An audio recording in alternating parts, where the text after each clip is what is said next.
Acara ini dipersembahkan oleh Pemirsa, diduga penyebar video dugaan penggunaan dana desa Kabupaten Batubara untuk pemilu ditangkap Bareskrim. Sebelumnya kasus tersebut dihentikan Bawaslu Batubara, namun penghentian kasus mengundang kontroversi.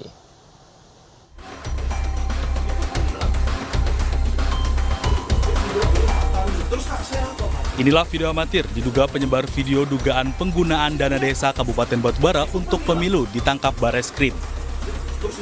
Penangkapan terhadap Palti Huta Barat yang merupakan pemilik akun X @paltiwaste dilakukan pada Jumat dini hari sekitar pukul 3. Influencer @paltiwaste ditangkap atas tuduhan UU ITE karena postingannya yang menampilkan video percakapan beberapa orang di Kabupaten Batubara dalam membahas penggunaan dana desa untuk pemilu dan mendukung salah satu paslon, yaitu pasangan Prabowo Gibran. Terkait penangkapan tersebut, banyak netizen yang berkomentar apa yang terjadi adalah bentuk pembungkaman demokrasi.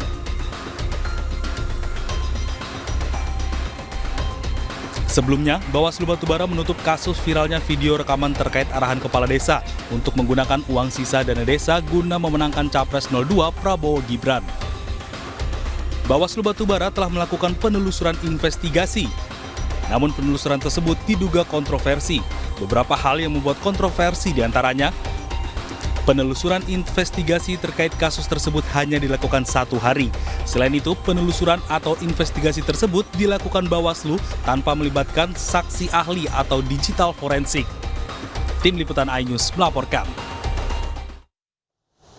Dan untuk membahas informasi selengkapnya, kami telah terhubung dengan juru bicara TPN Ganjar Mahfud, Yusuf Lakaseng, dan peneliti Kontras Rozi Brilian. Selamat sore Pak Yusuf, Bang Rozi.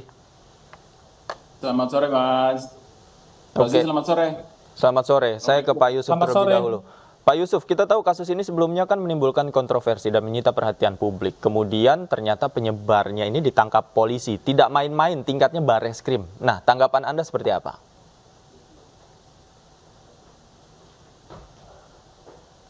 Ya, ini aneh bin ajaib ya. Makin janggal sekali di pandangan kita tentunya.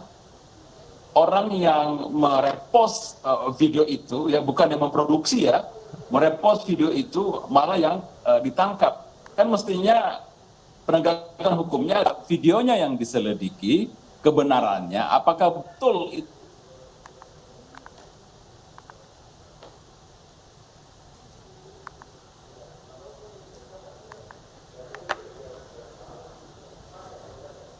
Baik, Pak Yusuf, audionya terganggu, bermasalah. Sambil saya tunggu audionya kembali diperbaiki, saya ke Bang Rozi terlebih dahulu. Bang Rozi, Anda melihatnya seperti apa ketika memang tadi dikatakan Pak Yusuf justru peripost video ini yang ditangkap, bukan pemproduksi. Alih-alih mendalami temuan tersebut, namun malah ditangkap. Tanggapan Anda seperti apa?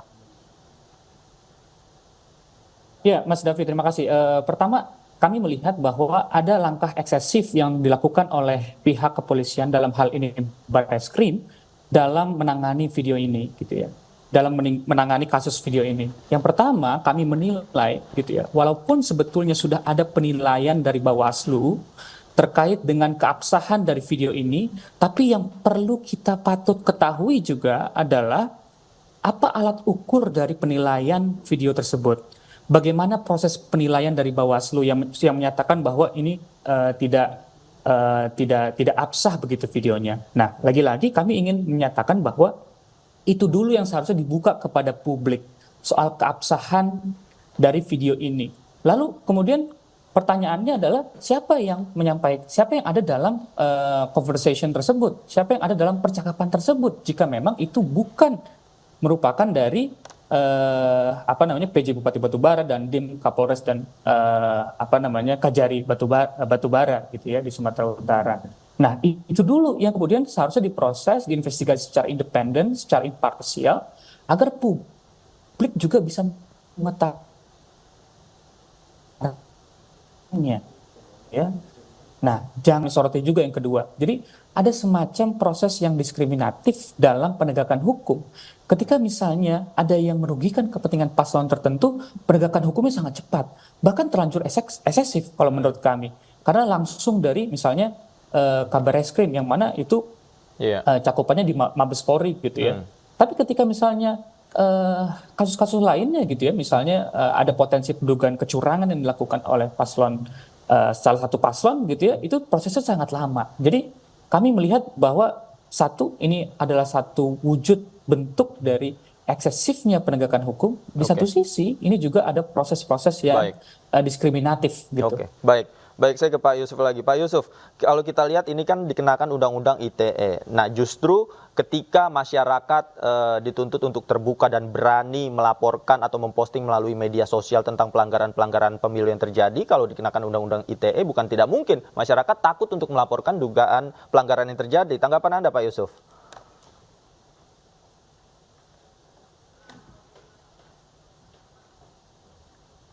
Pak Yusuf, audionya boleh dibuka? Masih di mute barangkali. Ya, ini yang menurut saya janggal ya, dan ini adalah jelas aksi represi dari aparat ya. Orang yang merepost kok yang ditangkapnya juga jam 3 pagi gitu. Lagi Palti ini bukan teroris ya. Kenapa diperlakukan sedemikian rupa seperti musuh negara yang besar? Dia hanya merepost sebuah video yang memang janggal ya, karena ada pimpinan Forkopimda Kabupaten Batubara yang bicara secara telanjang soal pengarahan sisa dana desa untuk pemenangan pasangan calon tertentu. Ini bahaya sekali ya, dan mestinya itu yang ditelusuri, kebenaran video itu, apakah betul suara-suara itu adalah suara-suara Dandim di Batubara, Kapolresnya, kejaksaannya, dan pejabat bupatinya. Karena itu penting ya, kebenaran itu untuk mengunggah. Kalau memang betul mereka itu adalah suara-suara para petinggi di Forkopimda di kabupaten itu, maka alangkah bahayanya kecurangan pemilu dilakukan oleh pejabat negara itu sendiri. Dan saya kira ini menjadi alarm ya, bahwa kita sudah bisa memprediksi ya, jikalau pasangan yang didukung dengan cara curang itu menang, maka demokrasi kita betul-betul diambang bahaya yang besar ya. Kebebasan berdemokrasi, kebebasan berpendapat akan diberangus, dan ini memang harus dilawan. Dan menurut saya lewat forum ini saya bilang ini harus dilawan, tidak bisa dibiarkan. Oke, artinya menurut Anda ini adalah salah satu bentuk intimidasi yang dilakukan oleh aparat kepolisian? Ya, ini intimidasi. Ini artinya apa pesannya? Pesannya jelas bahwa jangan melakukan seperti yang dilakukan oleh Palti gitu ya, merepost video-video semacam itu kan. Ini jelas untuk menakut-nakuti, tidak ada target lain selain intimidasi, menakut-nakuti. Dan kita tahu kemana arahnya, ini adalah kepanikan ya dari kekuasaan negara yang merasa jagoannya di Pilpres ini akan terancam kalah jikalau putaran kedua terjadi. Mereka tidak bisa memenangkan satu putaran, karena jika putaran kedua menurut saya disitulah pertarungan sesungguhnya, dan saya yakin mereka tidak bisa lagi mengontrol situasi, dan sudah bisa dipastikan pasangan 02 bisa kalah dalam putaran kedua itu. Oke, Bang Rozi, kalau kita lihat ini kan sebenarnya melenceng dari substansi, paling tidak substansi yang harus diungkapkan oleh para penyelenggara pemilu adalah isi rekaman tersebut, bisa dibuktikan apakah itu betul atau tidak. Namun dengan adanya penangkapan ini semua perhatian jadi belok dari substansi tersebut, jadi terhadap penangkapan ini. Tanggapan Anda seperti apa?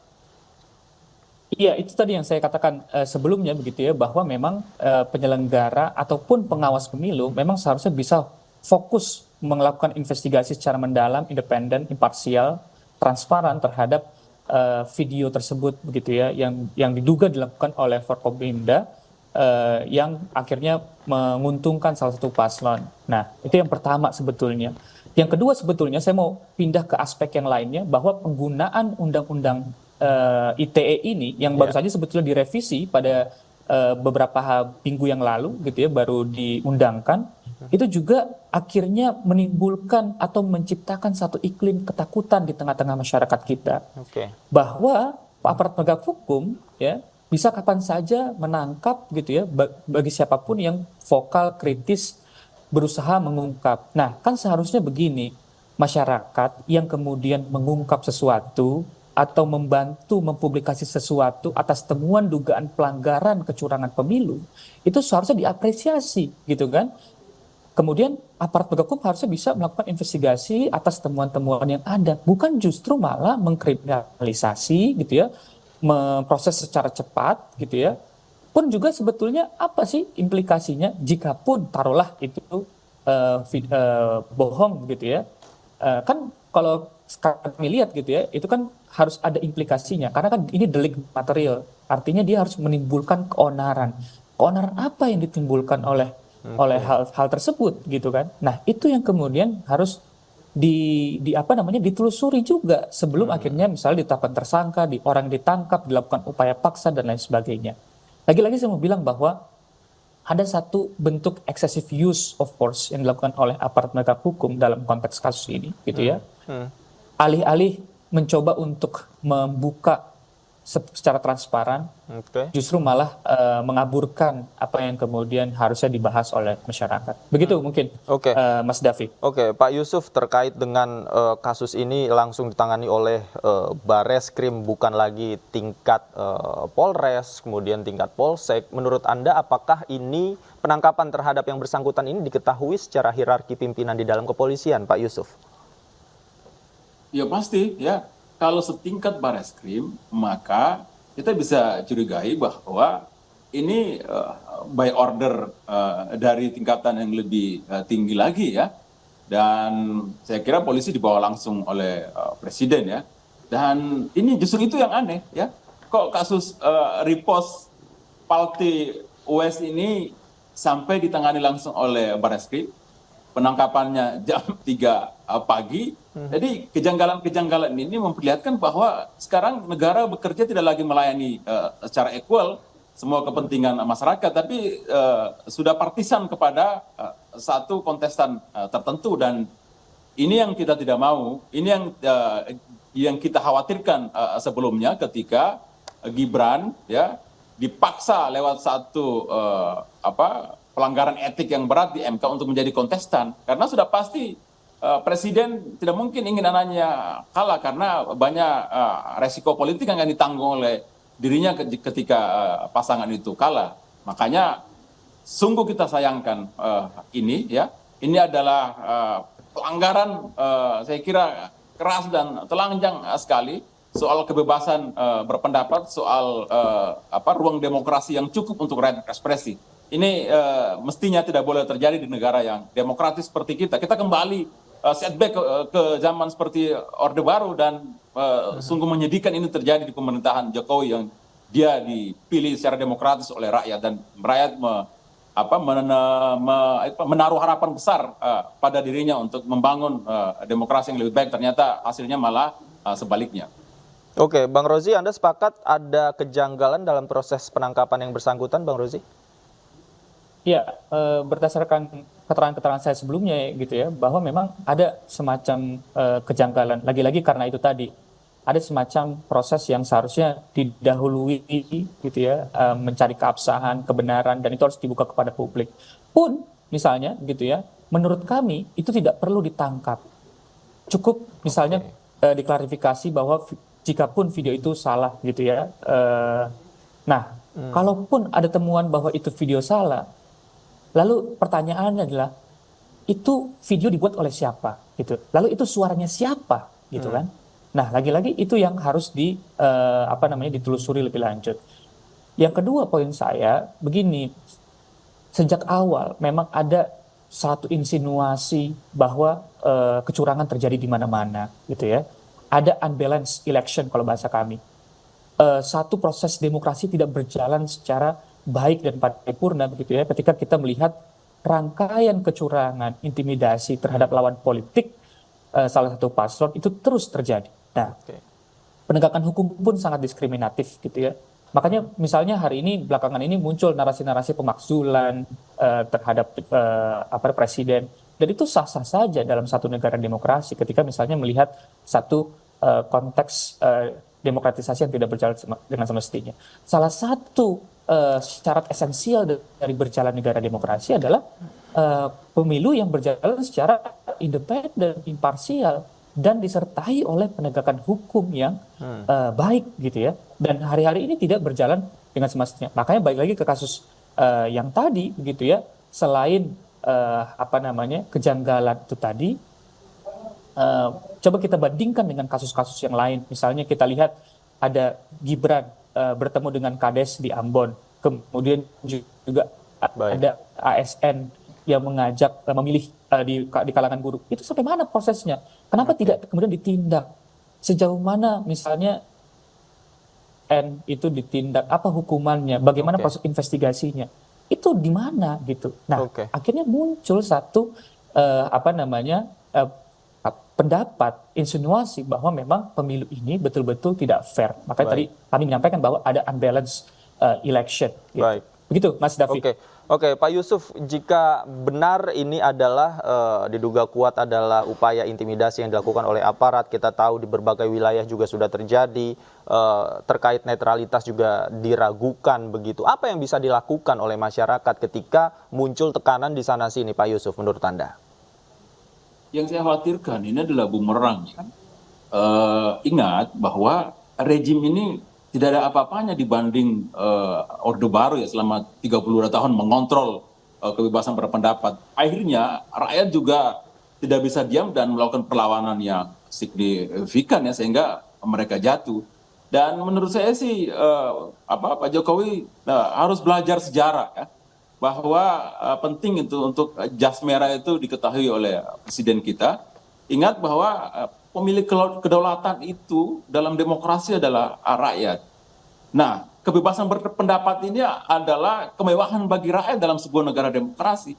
Jika ini dibungkam, maka pasti pada titik kulminasi tertentu ini akan meledak dan bisa menjatuhkan rejim siapapun yang berkuasa saat ini atau bahkan ke depannya. Jadi saya sekali lagi ini justru ya menurut saya ini seperti rejim sedang menginvestasikan satu kesalahan yang terus terjadi dan itu bisa menyulut kemarahan rakyat dan kita tahu sudah mulai ada keberanian para tokoh untuk bicara soal isu pemakzulan ya dan tokoh-tokoh itu bukan tokoh-tokoh main-main, mereka adalah orang-orang kredibel, intelektual, terpercaya, sudah muncul keberanian itu.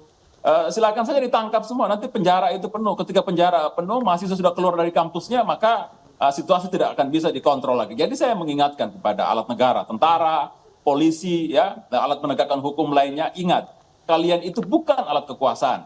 Kalian itu adalah alat negara yang digunakan untuk menegakkan hukum, memberikan rasa keadilan kepada masyarakat, menjamin demokratisasi, ya. Itu ya penegasan saya. Oke, Bang Rozi, apakah cara-cara yang dilakukan oleh katakanlah oknum aparat ini efektif untuk menimbulkan ketakutan di masyarakat untuk bersuara? Kemudian apa yang harus dilakukan? Ya jelas Mas David, kalau misalnya kita bicara soal ada campur tangan ya aparat yang tidak berlaku secara netral gitu ya, itu akan tentu saja menimbulkan iklim ketakutan seperti yang saya katakan sebelumnya gitu ya.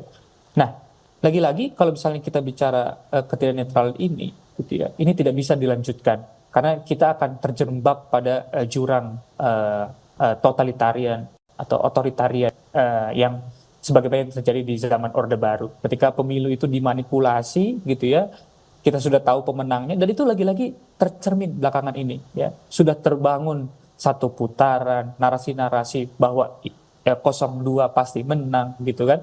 Jadi akhirnya kita seperti kembali ke dalam pola-pola pemilu di zaman Orde Baru di mana yang jauh dari nilai-nilai demokratis gitu. Nah, lagi-lagi saya ingin juga menghimbau, kami Kontras sekarang melakukan pemantauan secara intens gitu ya, mendokumentasikan dan kami juga berharap masyarakat juga ikut melakukan pendokumentasian terhadap setiap pelanggaran kemudian juga bentuk-bentuk ketidaknetralan di lapangan dan itu harus dilakukan. Masyarakat juga harus melawan rasa takut itu gitu ya, karena jika bahaya sekali jika memang akhirnya ini terus diteruskan. Nah, yang kedua misalnya begini, Mas, kami juga ingin mengatakan bahwa ketika ada masyarakat yang ingin menyampaikan pesan, don't kill the messenger. Coba cari tahu secara mendalam dulu, buktikan dulu begitu ya. Dan lagi-lagi burden of proof, beban pembuktian jangan dibebankan kepada masyarakat. Kita sudah bayar pajak untuk kemudian aparat bisa bekerja gitu ya secara maksimal. Aparatlah yang memiliki kewajiban untuk menginvestigasi, melakukan penyelidikan, mencari tahu secara pasti ya kejadian tersebut, gitu, kecurangan tersebut. Jadi jangan kemudian masyarakatlah yang akhirnya dibebankan, dan apabila masyarakat tidak bisa membuktikan, lalu kemudian ditangkap, diproses secara hukum. Jadi masyarakat tidak ya kan? perlu takut ya menurut Anda? Jangan takut gitu ya, dan itu akhirnya akan sangat berbahaya. Dan lagi-lagi saya mau bilang, ada poster yang tersebar di mana-mana yang mengatakan bahwa politik yang gembira gitu kan. Ada juga yang menyatakan bahwa pemilu seharusnya menjadi pesta demokrasi. Baik. Tapi jika tanda-tanda ini terus muncul, kita bukan ada dalam pesta, Baik. justru ada dalam ketakutan, justru ada dalam fear. Jadi itu yang kemudian harus Baik. dilawan. Baik, Pak Itu, Yusuf, Mas. menurut Anda ini hari pencoblosan sebentar lagi. Menurut Anda apakah hal-hal seperti ini juga masih akan terjadi hingga hari pencoblosan, Pak Yusuf? Ya, ini rentetan ini akan menjadi satu peristiwa yang terus menyambung ya, karena sebenarnya adalah ujungnya adalah ketakutan pada pasangan calon tertentu yang takut kalah, dan mereka itu yang di-endorse oleh kekuasaan ya, dan kita sudah tahu siapa itu. Jadi dalam melihat ini, saya menghimbau kepada masyarakat harus makin yakin kita bahwa bukan pasangan itu yang harusnya dipilih oleh masyarakat di 14 Februari nanti. Harus masyarakat jadikan 14 Februari nanti adalah hari untuk memberi penghakiman pada mereka yang membunuh demokrasi, pada mereka yang melanggar HAM, pada mereka yang mempermainkan hukum, untuk tidak diberi kesempatan memimpin negara ini, karena sudah bisa dipastikan masa depan negara kita akan sangat bahaya sekali. Bukan kemajuan yang kita dapatkan, malah kemunduran yang akan pasti terjadi pasca 14 Februari 2024. Baik. Agar tidak mundur, jangan salah pilih nanti di bilik suara ya. Kita harapkan Terakhir, kejadian. Mas Davi, Oke, boleh? silakan, singkat saja. Saya coba ingin mengatakan bahwa hari ini lembaga pengawas itu disfungsional. Lembaga pengawas itu sangat penting gitu ya. Jadi harus ada langkah-langkah proaktif dari Bawaslu gitu ya sebagai lembaga pengawas penyelenggara pemilu. Begitu juga dengan kepolisian gitu ya sebagai aparat penegak hukum. Aparat penegak hukum itu diminta untuk netral. Undang-undangnya ada, undang-undang kepolisian, undang-undang TNI itu mengatakan mereka harus netral, tidak boleh terlibat dalam politik praktis. Semuanya jelas, aturannya jelas. Maka itu yang harusnya ditegakkan. Begitu, Mas Davi. Terima kasih. Apalagi semuanya terangkum dalam sentra Gakumdu ya, yang diharapkan malah menindak pelanggaran-pelanggaran yang ada, namun juga ada indikasi kecurangan dan keberpihakan oleh mereka. Kita lihat nanti akan seperti apa prosesnya hingga hari pencoblosan. Terima kasih Bang Rozi, Pak Yusuf Lakasing juga terima kasih banyak sudah bergabung bersama kami di Anju Sore. Selamat sore, sehat selalu. Pemirsa, pasca debat ketiga pemilu 2024, elektabilitas paslon nomor urut 3 Ganjar Pranowo Mahfud MD menanjak, membuntuti elektabilitas Prabowo Gibran. Sejumlah lembaga survei menunjukkan pemilu satu putaran tampak mustahil.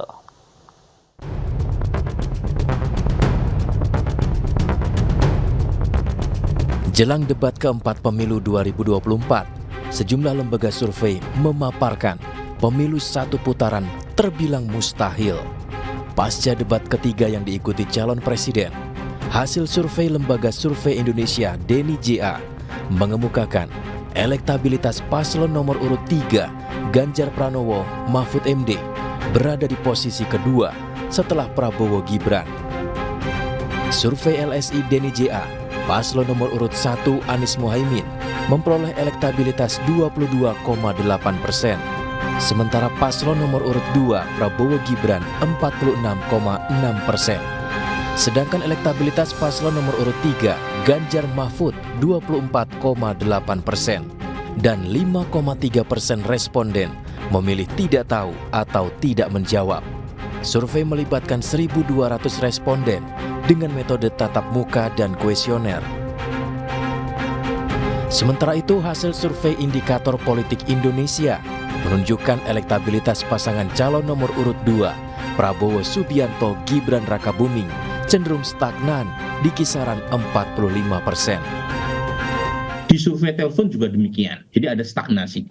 Nah, dinamika justru terjadi antara 01 dan 03. Jadi terjadi saling salib dan selisihnya dalam margin of error antara pasangan Amin dengan pasangan Ganjar Mahfud. Jadi secara statistik kita tidak bisa menyimpulkan kalau terjadi putaran kedua siapa yang menemani Pak Prabowo di putaran kedua. Bisa Mas Ganjar Mahfud, bisa juga Mas Anies Muhaimin. Nah, itu sangat tergantung dinamika terutama dalam 3 minggu ke depan. Survei terbaru Indikator Politik Indonesia menunjukkan meski elektabilitas Prabowo Gibran ungguli paslon nomor urut 1 dan paslon nomor urut 3, namun elektabilitas Prabowo Gibran cenderung stagnan di kisaran 45%. Survei dilakukan di 13 provinsi di Indonesia dengan jumlah responden sebanyak 4.560 orang. Tim Liputan iNews melaporkan.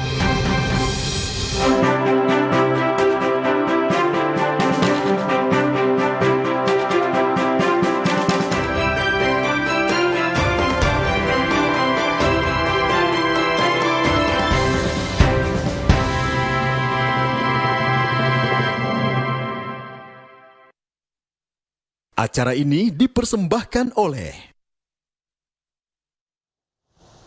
Tim nasional Indonesia akan melakoni laga keduanya di Piala Asia melawan Timnas Vietnam. iNews sore segera kembali.